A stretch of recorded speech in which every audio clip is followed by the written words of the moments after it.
Assalamualaikum warahmatullahi wabarakatuh. Jumpa lagi dengan kami Widya Channel. Kali ini kita akan membahas materi P3K dan SKB Pendidikan Agama Islam. Materi P3K khusus bagi guru honor di seluruh Indonesia. Baik, kita lanjut saja. Sebelum lanjut, saya minta dukungannya untuk subscribe, share, dan like channel ini biar kami semakin berkembang dan semakin semangat. Oke, kita langsung saja ya.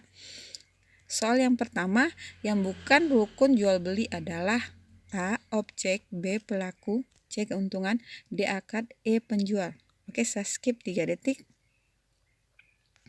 Jawabannya adalah C. Jadi siapa yang bukan rukun jual beli? Kita lihat yang pertama A. Objek, barang yang dijual belikan, kita tahu ya. Kemudian pelaku, si penjual dan pembeli.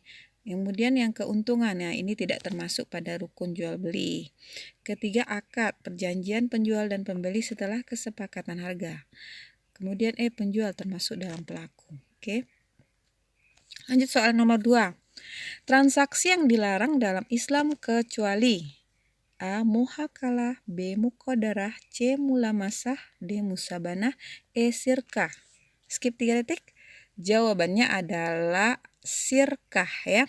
Oke, kita bahas satu-satu. Muhakalah itu menjual hasil pertanian masih di ladang. Jadi maksudnya belum tahu wujudnya seperti apa. Siapa tahu dia sebelum matang busuk kan.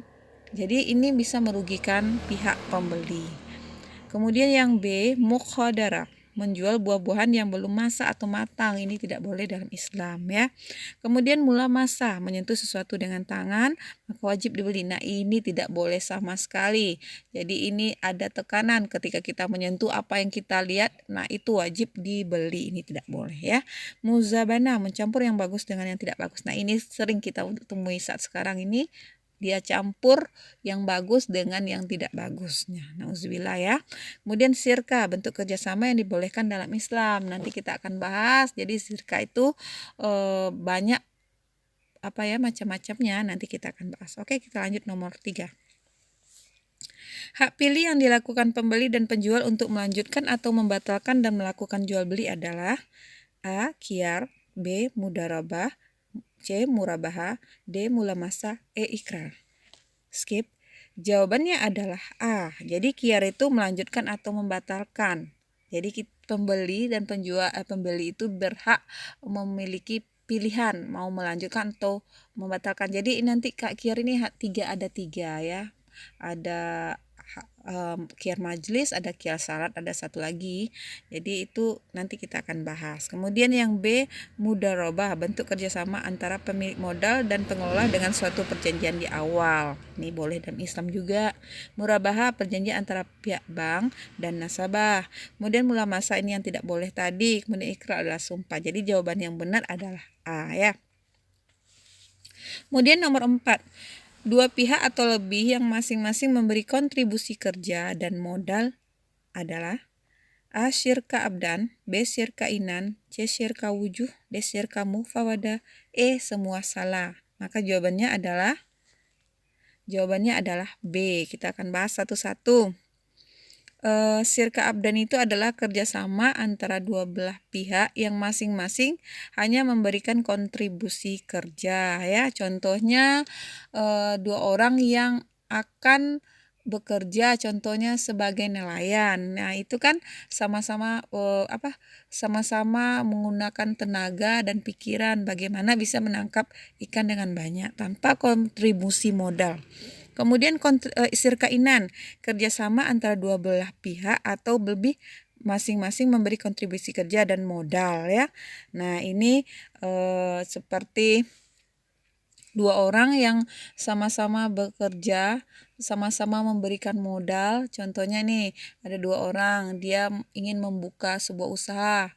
Nah, semuanya harus ikut memberikan modal apabila yang satu memberikan modal 10 juta, yang satu lagi juga 10 juta. Tapi ini lebih ditekankan modalnya berupa uang ya, tidak berupa barang. Kemudian syirka wujuh, nah kerjasama yang berdasarkan kedudukan atau tokoh atau keahlian. Contohnya nih, ada dua orang yang ahli dalam bidang dalam bidang perniagaan. Nah, jadi dia dipercaya oleh orang lain untuk menjalankan bisnisnya ini karena dia ahli di bidang tersebut, maka dikasih kepercayaan ya.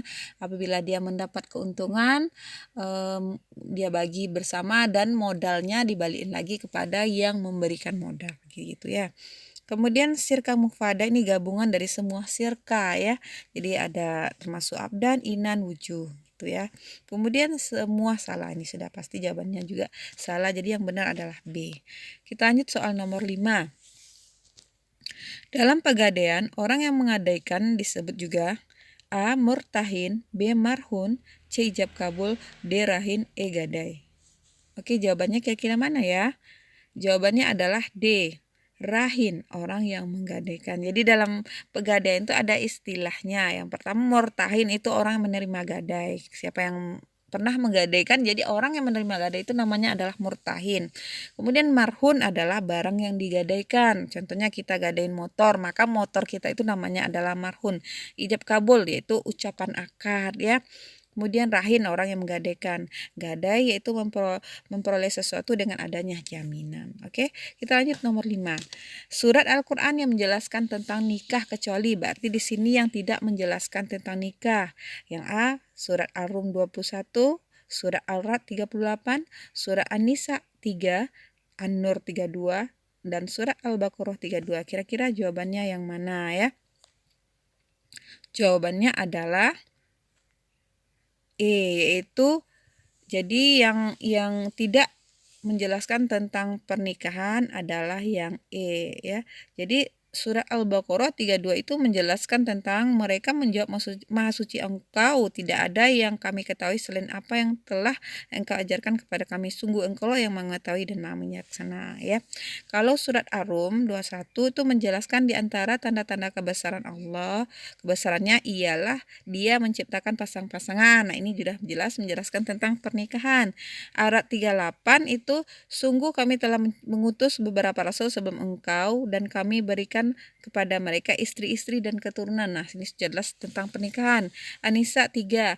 Dan jika kamu khawatir tidak akan mampu berlaku adil terhadap perempuan yatim, maka nikahilah perempuan yang kamu senangi, 2, 3, atau 4 ya. Itu sudah jelas tentang pernikahan. Kemudian An-Nur, dan nikahkanlah orang yang membujang di antara kamu ya. Jadi jawabannya adalah E. Jadi yang bukan ayat dalam Al-Quran yang menjelaskan tentang nikah adalah surat Al-Baqarah ayat 32. Oke, kita lanjut soal nomor 7.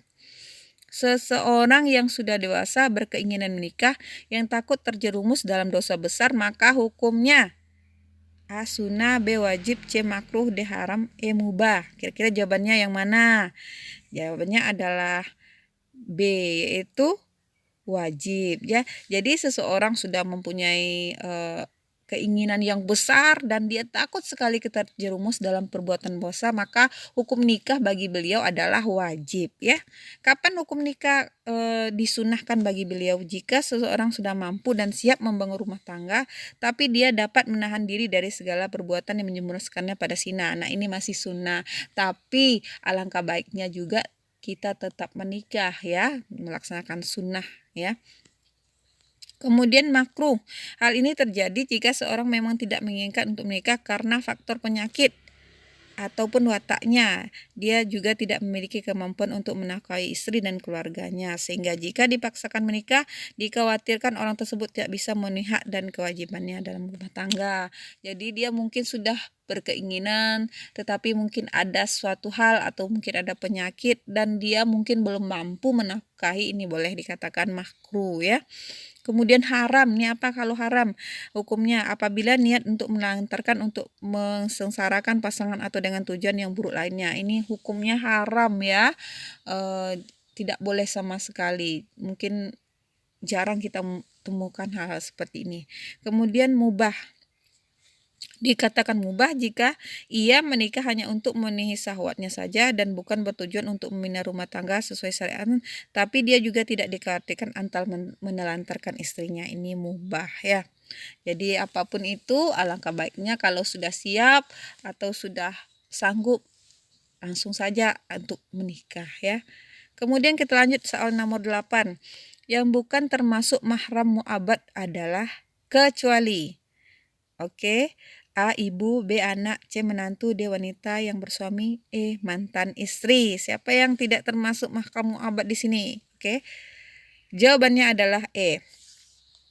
Kita lihat ibu ini termasuk pada mahram karena keturunan ya, mahram mu'abbad karena keturunan. Jadi mahram itu ada dua, mahram mu'abbad dan mahram mu'aqqad. Jadi kalau mahram mu'abbad itu ada 3 keturunan, pernikahan, keturunan dan pernikahan ya. Jadi kalau ibu itu karena keturunan, dia adalah anak ibunya. Kalau anak itu juga karena keturunan. Menantu tuh kan karena ada ikatan pernikahan. Kemudian wanita yang bersuami mahram mu'aqqad ya. Kemudian mantan istri. Jadi yang tidak termasuk mahram mu'abbad ini adalah mantan istri. Oke, kita lanjut nomor 9. Apabila ayah dari perempuan meninggal, siapakah yang paling berhak menjadi walinya? A. Paman. B. Sepupu. C. Saudara. D. Kakek. E. Keponakan. Siapa kira-kira yang paling berhak jika ayah sudah meninggal? Jawabannya adalah D ya. Jadi di sini yang paling berhak jika ayah sudah meninggal adalah kakek ya. Namun ketika kakek juga sudah meninggal, maka boleh digantikan oleh saudara, mungkin kakak laki-laki atau adik laki-laki. Kemudian kalau saudara tidak ada, boleh keponakan. Kalau keponakan tidak ada juga, maka paman ya, atau paman juga tidak ada, boleh sepupu. Nah, itu penjelasannya. Mungkin jika ada yang punya sumber yang lain, silahkan dipahami dulu ya. Kemudian soal yang terakhir. Mentalak istri dalam keadaan haid, nifas, atau dalam keadaan suci yang telah dijima, maka hukum talak tersebut adalah A. Halal, B. Mubah, C. Haram, D. Sunnah, E. Makruh. Kira-kira jawabannya mana? Oke, jawabannya adalah C ya. Jawabannya adalah C, yaitu haram ya. Jadi kita lihat hukum talak yang pertama itu kapan talak itu dikatakan wajib. Nah, ketika terjadi pertikaian dan juru damai pun tidak dapat mendamaikan mereka, apalagi suami menjatuhkan ilah dan telah berlaku 4 bulan. Nah, ini wajib ya, wajib dihukumnya ditalak ya. Kemudian kalau sunnah, kapan kan hukum talak itu dikatakan sunnah? Ketika istri melalaikan hak-hak Allah atau istri melalaikan hak suaminya. Ini hukum talaknya sunnah ya. Tapi satu hal yang kita ketahui bahwa perceraian itu tidak disukai Allah ya. Ada hadis dan surat yang menjelaskan tentang ini ya. Alangkah baiknya kita tetap mempertahankan hubungan pernikahan yang sudah dibina. Kemudian kapan hukum talak itu dikatakan makruh? Ketika dilakukan bukan karena kebutuhan ya. Ini juga makruh ya. Kemudian haram. Kapan talak itu dikatakan haram? Pertama, di dalam keadaan haid atau nifas. Ini kita dilarang mentalak istri. Kemudian dalam masa suci yang telah dijima atau telah setelah berhubungan badan. Jadi kita tidak tahu, mungkin setelah itu si perempuan hamil, namun kita talak. Nah, itu sama sekali tidak boleh, haram hukumnya. Kemudian talak 3 dengan satu ilafaz. Dalam satu majelis, ini juga tidak boleh. Kemudian kapan hukum talak itu dikatakan mubah? Yaitu ketika akhlak atau perilaku istri kepada suaminya sangat buruk. Ini kata hukum talaknya mubah ya. Mungkin hanya 10 soal aja kita bahas kali ini. Nanti kita akan lanjut pada materi berikutnya. Hanya itu saja. Jika ada kekurangan kami dalam penyampaian ini, mohon maaf. Kami akhiri dengan wabillahi taufiq wal hidayah. Assalamualaikum warahmatullahi wabarakatuh.